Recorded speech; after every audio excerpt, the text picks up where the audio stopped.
Welcome to my channel Abu academy. দেখো আজকে আমি আবু তাহের তোমাদের একটা নতুন পার্ট নিয়ে এসেছি। তো চলো দেখি কথা না বাড়ি কী পার্টে নিয়েছি আজকে। Omission of article or zero article. দেখো এর আগে আমরা অলরেডি দুটো তিনটে ভিডিও দিয়েছি যেখানে এ অ্যান্ড দি এর ব্যবহার নিয়ে বলেছি। আজকে মূলত আমরা অমিশন অফ আর্টিকেল অর্থাৎ কোন নাউনের আগে আমরা আর্টিকেল দেবো না, তো আমরা সেই নিয়ে আজকে পার্টটা নেব। Omission of article or zero article অর্থাৎ কোন নাউনের ক্ষেত্রে আর্টিকেল দেবো না। তো চলো দেখি আমরা সেগুলো পয়েন্ট পয়েন্ট করে দেখাই। A an or the is omitted, অর্থাৎ কি বলছে দেখো a an or the, a an অথবা দি ইজ অমিটেড, বাদ যায়। কোন কোন ক্ষেত্রে বাদ যায় সেটা হতে পারে, আমরা যদি এ পয়েন্ট করে দেখাই তাহলে কি লিখবো, বিফোর প্লুরাল নাউন, অর্থাৎ যে সমস্ত নাউনগুলো প্লুরাল সেই ক্ষেত্রে আমরা কিন্তু কি এ অ্যান্ড দি ব্যবহার করবো না। যেমন উদাহরণ যদি দিই আমি, তাহলে এক নম্বরে কাউজ ইট গ্রাস অথবা ডগস আর বার্কিং। কি বললাম দেখো, তাহলে এখানে বলছে দেখো before plural noun, A an or the is omitted before plural noun, অর্থাৎ যে নাউনগুলো প্লুরাল তাদের আগে কি হয়, এ অ্যান্ড দি হয় না। যেমন উদাহরণ দিচ্ছি দেখো কাউজ ইটস গ্রাস অথবা ডগস আর বার্কিং। তবে একটা জিনিস খেয়াল রাখবে যে যদি আমরা নির্দিষ্ট করে বোঝাই তবে সেই ক্ষেত্রে দি আসতে পারে। যেমন তোমাদেরকে যদি বলি the dogs of my house are faithful, the dogs কি বলছে দেখো, the dogs of my house, অর্থাৎ আমরা রাস্তাঘাটে অনেক কুকুর দেখি, কিন্তু আমি যদি বলি the dogs of my house অর্থাৎ আমার বাড়ির কুকুরগুলো খুব বিশ্বস্ত, তখন নির্দিষ্ট করে বোঝালে সেক্ষেত্রে তুমি দি ব্যবহার করতে পারবে। তবে বেসিক্যালি তোমাদেরকে যেটা জানতে হবে যে before plural noun a and the নাই না। কি লিখেছি দেখো, cows eat grass or dogs are barking. আমরা 2 নাম্বার পয়েন্ট যদি বলি, a an or the is omitted before uncountable noun, অর্থাৎ যে নাউনগুলো গোনা যায় না, আনকাউন্টেবল, সেই নাউনের আগে কিন্তু কখনোই এ অ্যান্ড দি হয় না। আমি যদি উদাহরণ দিই তাহলে কি আসতে পারবে, দেখো উদাহরণ 1 নম্বরে কি লিখবো, oil is very essential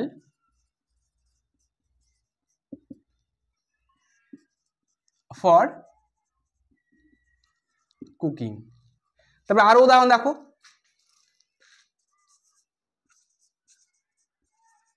water has no colour. তাহলে দেখো এই যে অয়েল, ওয়াটার, স্যান্ড, এগুলো কি আনকাউন্টেবল, তাহলে এই সমস্ত কাউন্টেবল নাউনের আগে কখনোই এ অ্যান্ড দি হয় না। তাহলে দেখো আমরা কি লিখলাম, আমরা বললাম বিফোর প্লুরাল নাউন কখনোই এ অ্যান্ড দি হয় না। যেমন উদাহরণ দিয়েছি cows eat grass, dogs are barking. তারপরে 2 নম্বর পয়েন্টে বলেছি বিফোর আনকাউন্টেবল নাউন, অর্থাৎ যে নাউনগুলো গোনা যায় না তাদেরকে কখনোই আর্টিকেল এ অ্যান্ড দি ব্যবহার করা হয় না। উদাহরণ দিচ্ছি দেখো, oil is very essential for cooking, water has no colour. দেখো আমরা এই সমস্ত নাউনের আগে কখনোই দিইনি। তবে হ্যাঁ, এক নম্বরে কি বলেছি যে যদি আমরা নির্দিষ্ট করে কোনো প্লুরাল নাউনকে বোঝাই তখন সেই ক্ষেত্রে দিয়ে আসতে পারে। দেখো পরের পয়েন্টে কি আছে, দেখো পরের পয়েন্টে কি আছে, a and the is omitted before proper noun. তাহলে কি বলছে দেখো, a and the is omitted before proper noun, অর্থাৎ প্রপার নাউন যেগুলো নাম, সেই নাম বিশেষের আগে কখনোই দি বা এ অথবা অ্যান ইউজ করা হয় না। যেমন ধরো উদাহরণ আমি বলতে পারি Kolkata is the capital of Bengal. কি বললাম দেখো, Kolkata is the capital of Bengal, অর্থাৎ বাংলার রাজধানী হচ্ছে কলকাতা। তাহলে এখানে কলকাতাটা হচ্ছে প্রপার নাউন, এর আগে আমরা কি কোনো আর্টিকেল দিইনি। আরও যদি উদাহরণ দিই, Sourav is a great player বা ক্রিকেটার। তাহলে কি বলছে দেখো, এই যে কলকাতা বা সৌরভ, এটা তো নাম, অর্থাৎ নাম বিশেষ, অর্থাৎ প্রপার নাউনের আগে কখনোই আমরা কিন্তু কোনো আর্টিকেল দিই না। তবে একটা জিনিস খেয়াল করবে যে এরকম অনেক সময় প্রপার নাউনের আগে দেখবে আর্টিকেল দেওয়া আছে, তখন সেই ক্ষেত্রে ধরো একটা উদাহরণ দিই আমি, লেখা আছে এপিজে আব্দুল কালাম দিয়ে ধরো আরো হয়তো আরো কিছু ডট আমার বাক্যটা রয়েছে, তাহলে এখানে বলছে দেখো যে এই যে আর্টিকেল এ দিয়েছি এপিজে আব্দুল কালাম, আমরা জানি যে APJ Abdul Kalam is a great scientist, তো তখন কিন্তু এই এপিজে আব্দুল কালাম এটা কখনোই কিন্তু সেই প্রপার নাউনটা নয়, বরং এটা ইউজ করছে কি, এটা ইন্ডিকেট করছে কি একটা কমন নাউনকে, অর্থাৎ যখন দেখবে যে when a an or the is used before proper noun it acts as common noun, অর্থাৎ কি বললাম দেখো যে কোনো একটা প্রপার নাউনের পূর্বে যদি এ অথবা অ্যান দেওয়া থাকে তখন সেটা অবশ্যই কি হিসেবে কাজ করে, কমন নাউন হিসেবে। অর্থাৎ এখানে যে এপিজে আব্দুল কালাম এটা অবশ্যই কি বোঝাচ্ছে, একজন সায়েন্টিস্টকে বোঝাচ্ছে, অর্থাৎ কি বলছে দেখো, হয়তো এরকম আরো উদাহরণ পেতে পারো যে হয়তো লেখা আছে এ রবীন্দ্রনাথ, তখন তুমি কখনোই এটাকে এ রবীন্দ্রনাথ মানে একজন রবীন্দ্রনাথ কখনোই ভাববে না, বরং এটা কি করছে দেখো এই প্রপার নাউনটা ইন্ডিকেট করছে কাকে, কমন নাউনকে, অর্থাৎ হয়তো আরো কিছু রয়েছে যে ফুল স্টপ দিয়ে, অর্থাৎ কি বলছে দেখো এ রবীন্দ্রনাথ এটা অবশ্যই কি বোঝাচ্ছে, এ পোয়েট, অর্থাৎ এই প্রপার দ্বারা কমনকে বোঝাচ্ছে। অর্থাৎ কি বলছে দেখো যে যখনই দেখবে যে কোনো প্রপারের পূর্বে কি এ অ্যান রয়েছে তখন তুমি অবশ্যই সেটাকে কি কমন নাউন ভাববে। যেমন ধরো কি বলছে দেখো এপিজে আব্দুল কালাম, মানে তুমি কখনোই একজন এপিজে আব্দুল কালাম ভাববে না, বরং এটা কাকে ইন্ডিকেট করছে, এ সায়েন্টিস্ট, মানে এ সায়েন্টিস্ট একজন বৈজ্ঞানিক, বা হয়তো এ রবীন্দ্রনাথ এটা ইন্ডিকেট করছে আ পোয়েট একজন কবিকে, এমনটা হতে পারে। তারপরে আমরা পরের পয়েন্টে আসবো, দেখো a and B is omitted before abstract noun, অর্থাৎ কি বলছে দেখো যে নাউনগুলো গুণ বিশেষ, অ্যাবস্ট্রাক্ট নাউন, আমরা নাউনের যে ভাগগুলো জানি তার মধ্যে একটা অ্যাবস্ট্রাক্ট নাউন রয়েছে, তো এই a and the is omitted before abstract noun, অর্থাৎ অ্যাবস্ট্রাক্ট গুণ বিশেষ নাউনের পূর্বে কখনোই এ অ্যান্ড দি ইউজ করা যায় না। যেমন ধরো 1 number, honesty is the best policy, আবার হয়তো এরকম হতে পারে যে কাইন্ডনেস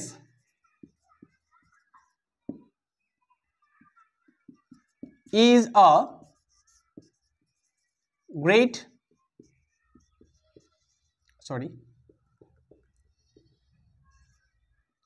এই যে এই শব্দগুলো, এই যে অ্যাবস্ট্রাক্ট নাউনগুলো কি, এই অ্যাবস্ট্রাক্ট নাউন কখনোই তোমার আর্টিকেল এ অ্যান্ড দি নেয় না। তবে হ্যাঁ একটা জিনিস বলার আছে যে যদি এইটা ডেফিনিট ভাবে নির্দিষ্ট করে কাউকে বোঝায় তখন সেই ক্ষেত্রে কিন্তু দি আসতে পারে। যেমন ধরো আমি একটা উদাহরণ যদি দিই তাহলে the honesty of the boy is praiseworthy, অর্থাৎ কি বলছে দেখো যে সেই ছেলেটার সততা প্রেজওর্দি প্রশংসনীয়, দ্য অনেস্টি অফ দ্য বয়, অর্থাৎ এখানে বলছে দেখো এই ছেলেটার অনেস্টি, এই ছেলেটার সততা ইজ প্রেজওর্দি প্রশংসনীয়, অর্থাৎ কি বললাম দেখো যে বিশেষ করে অ্যাবস্ট্রাক্ট নাউন যেগুলো সেগুলো কখনোই এ অ্যান্ড দি নেয় না, কিন্তু একটা জিনিস খেয়াল করবে যে যদি এই অ্যাবস্ট্রাক্টটা কোনো নির্দিষ্ট কাউকে ডেফিনেটলি বোঝায়, নির্দিষ্ট করে বোঝায় তখন সেই ক্ষেত্রে কিন্তু দি আসবে। যেমন ধরো দিয়েছি কি the honesty of the boy is praiseworthy. চলো আমরা পরের পয়েন্টে আসবো, a and or the is omitted কখন, বিফোর ম্যাটেরিয়াল নাউন। তাহলে কি বলছে দেখো যে a and the is omitted before material noun, যেগুলো বস্তুবাচক নাউন তাদের আগে কিন্তু কখনোই এ অ্যান্ড দি হয় না, এটা ভালো করে খেয়াল করবে যে ম্যাটেরিয়াল নাউন অ্যাবস্ট্রাক্ট নাউন এদের আগে কখনোই এ অ্যান্ড দি নেয় না। এটা আমরা উদাহরণ যদি দিই তাহলে লিখবো gold is a valuable metal. ধরো উদাহরণ আরো দিই, iron is a heavy metal, অর্থাৎ কি বলছে গোল্ড ইজ ভ্যালুয়েবল, সোনা একটা মূল্যবান ধাতব, iron is a heavy metal, লোহা একটা ভারী ধাতব।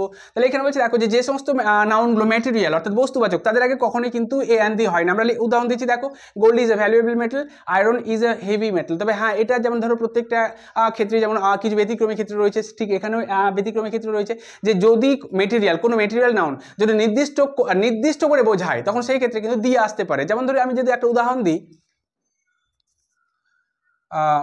the gold of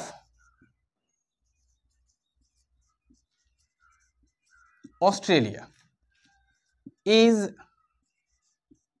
glittering,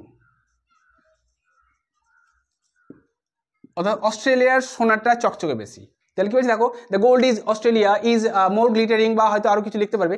তো কি বলছে দেখো যে এই যে অস্ট্রেলিয়ার সোনা প্রত্যেকটা দেশেই পাওয়া যায়, তাহলে আমরা বিশেষ করে এখানে যে সোনাটা সেটা কোথাকার বললাম, অস্ট্রেলিয়ার সোনা বললাম, তাহলে আমরা নির্দিষ্ট করে বলছি অস্ট্রেলিয়ার সোনাটাই। তাহলে যখন কি বলছে দেখো যে যখনই ম্যাটেরিয়াল নাউনটা কোনো নির্দিষ্ট করে কাউকে বোঝাচ্ছে না, তখন ম্যাটেরিয়াল নাউনের আগে অবশ্যই এ অ্যান্ড দি দেবে না।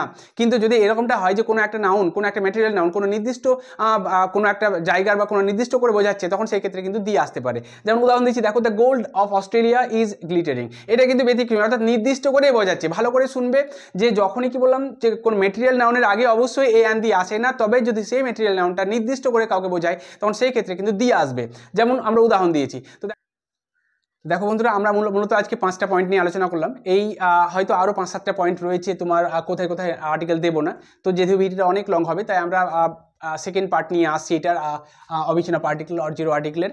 তো অবশ্যই তোমরা এই চ্যানেলের সঙ্গে থাকো, কারণ যে বাকি পার্টটাও নেক্সট পার্টটাও খুবই ইম্পর্টেন্ট। এবং একটা জিনিস আমরা আগেই বলেছিলাম যে জানুয়ারি মাস থেকে আমরা খুঁটিনাটি গ্রামার আলোচনা করবো, এবং যেহেতু সামনে কম্পিটিটিভ এক্সাম রয়েছে, যেমন ফুড এসআই এবং তোমার পিএসসি ক্লার্কশিপ আছে, তো এগুলোতে যেমন ফুড এসআই হয়তো জিকে আছে এবং পিএসসিতে ইংলিশ এবং জিকে দুটোই আছে, তো আমরা সেই নিয়ে প্রত্যেক সপ্তাহে ভিডিও দেবো। তো যারা নতুন ভিডিও তারা অবশ্যই চ্যানেলটাকে সাবস্ক্রাইব করো এবং এই ভিডিওর সঙ্গে থাকো, এই চ্যানেলের সঙ্গে থাকো, কারণ প্রত্যেকদিন নিত্য নতুন ভিডিও পাবে এবং সেগুলো হয়তো তোমাদের চাকরির জন্য দারুণ উপকৃত হতে পারে। এবং যারা বিশেষ করে স্টুডেন্ট লেভেলে আছো তারা অবশ্যই ভিডিওগুলো দেখবে, কারণ তারাও দারুণভাবে উপকৃত হবে। তো আমরা আজকে আর কথা বাড়াবো না, অবশ্যই চ্যানেলটাকে লাইক করবে, ভিডিওটাকে লাইক করবে এবং কমেন্ট করবে, কারণ তোমাদের এই লাইক এবং কমেন্টে হয়তো আমার ভিডিও করার আরও উদ্দীপনা বাড়বে। তো অবশ্যই তোমরা চ্যানেলের সঙ্গে থাকবে এবং আমার এই আশা থাকছে। আজকে আমরা এই পর্যন্তই, তো দেখা হচ্ছে পরের ভিডিওতে।